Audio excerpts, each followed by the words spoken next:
1997 সালের পরবর্তী সমস্ত জন্ম এবং মৃত্যু সার্টিফিকেট ফের রিভেরিফিকেশন করা হবে। অর্থাৎ জন্ম এবং মৃত্যু সার্টিফিকেটের কিন্তু দুর্নীতি রুখতেই বর্তমান রাজ্য সরকারের কিন্তু এমন সিদ্ধান্ত। বলা হচ্ছে, ভুয়ো জন্ম মৃত্যু শংসাপত্র রুখতে জোড়া পদক্ষেপ রাজ্যের। এবার থেকে জনপ্রতিনিধিরা নয়, শংসাপত্র দেবেন প্রশাসনিক আধিকারিকরা। একই সঙ্গে শুরু হবে জন্ম মৃত্যু শংসাপত্রের পুনর্যাচাইয়ের কাজও। পঞ্চায়েত ক্ষেত্রে তা হবে 1997 সাল থেকে এবং পৌরসভার ক্ষেত্রে হবে 2000 সাল থেকে। বৃহস্পতিবার হুগলিতে এক অনুষ্ঠানে মুখ্যমন্ত্রী শুভেন্দু অধিকারী বলেন, এটা বড় স্ক্যাম। এসআইআর এর সময় প্রাক্তন মুখ্যমন্ত্রী ও তার দলের নির্দেশে যেভাবে জন্ম সার্টিফিকেট দিয়েছে আইপ্যাক, তাতে রাজ্যের এবং দেশের সুরক্ষায় প্রশ্নচিহ্ন দেখা দিয়েছে। অবৈধ অনুপ্রবেশকারীদের যাদের সার্টিফিকেট দেওয়া হয়েছে তাদের তাড়াবো।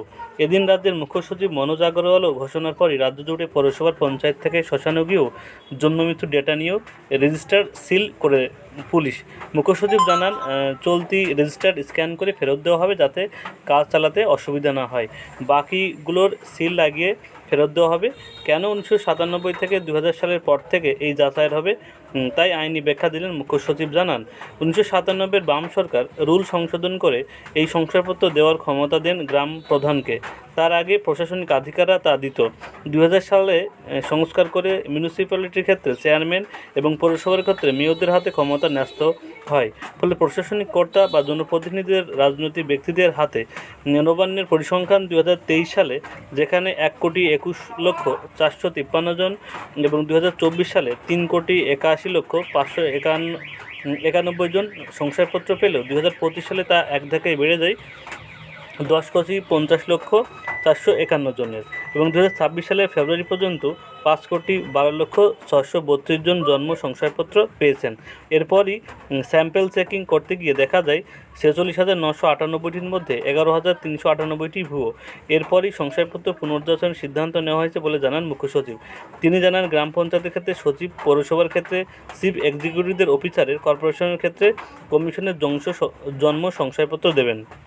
অর্থাৎ আপনারা বুঝতে পারছেন যে 1997 সালের পরে গ্রাম পঞ্চায়েতের ক্ষেত্রে এবং পৌরসভার ক্ষেত্রে 2000 সালের পরে যারা জন্ম এবং মৃত্যু সার্টিফিকেট পেয়েছেন তাদের কিন্তু ফের পুনরায় কিন্তু জন্ম এবং মৃত্যু সার্টিফিকেট পুনরায় কিন্তু যাচাই করা হবে।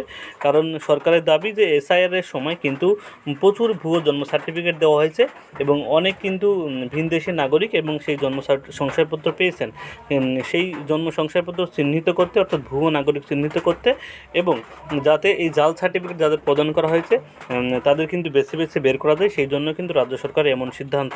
এবং আর যাতে এই ভুয়ো শংসাপত্র না বের হয় সেই জন্য কিন্তু জনপ্রতিনিধিরা যারা আছেন তারা জন্ম শংসাপত্র দেবেন না। অর্থাৎ গ্রাম পঞ্চায়েতের ক্ষেত্রে আগে যেমন প্রধানরা দিতেন এবং পৌরসভার ক্ষেত্রে যেমন কাউন্সিলররা দিতেন, সেক্ষেত্রে কিন্তু এখন থেকে জন্ম শংসাপত্র কিন্তু এখন যে সরকারের যে প্রতিনিধিরা আছেন, সরকারি প্রতিনিধিরা আছে তারা কিন্তু দেবেন। এবং পঞ্চায়েতের ক্ষেত্রে দেবেন সচিব, পৌরসভার ক্ষেত্রে দেবে চিফ এক্সিকিউটিভ অফিসার। ঠিক আছে, অর্থাৎ আপনারা যারা জন্ম শংসাপত্র আছেন তাদের কিন্তু ফের পুনর্যাচাই হবে 1997 সালে গ্রামের পর থেকে এবং 2000 সাল থেকে হবে পৌরসভার ক্ষেত্রে।